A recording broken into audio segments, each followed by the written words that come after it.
Masuk zone sini memang agak scary sikit. Okay guys, hari ni saya nak bawa anda tengok rumah. Owner beli, tak pernah duduk lagi rumah ni. Dia nak jual balik. Harga dia memang cukup menarik. Harga shilling runtuh, orang panggil. Jom kita tengok.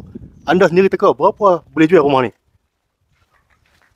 Ikutkan market value 200,000. Tetapi owner nak jual harga yang betul-betul rendah. Nak tahu berapa? Jom kita tengok video sampai habis. Okay, ni ruang tamu rumah ni.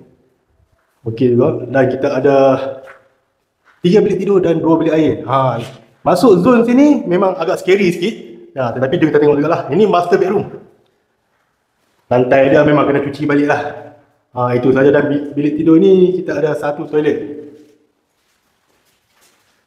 Okey, kita ke ruangan seterusnya. Ini adalah ruangan makan. Ruangan makan. So, abaikan corak-corak yang ada daripada mozaik ni sebabnya ceiling dah runtuh. Sebabnya bumbung dah terbang beberapa keping. Owner tak pernah datang tengok rumah ni. So sayanglah di situ. So dalam bilik kedua dan bilik ketiga ni pun sama juga. Ni bilik kedua. Jatuh juga plaster ceiling dia tu. Inilah keadaan yang bilik yang kedua. Dan kita ke bilik yang ketiga pula. Ni bilik yang ketiga rumah ni. Ada bocor sikit dan besar sikit. Ini bilik yang ketiga. Ikutkan memang selesa. Buat balik pintu, cat balik, cuci rumah, dah tip top condition.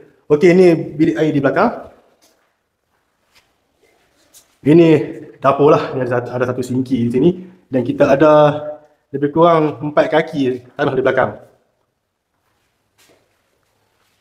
Okey guys, rasa-rasa anda berapa yang kita patut jual rumah ni dengan keadaan yang macam ni?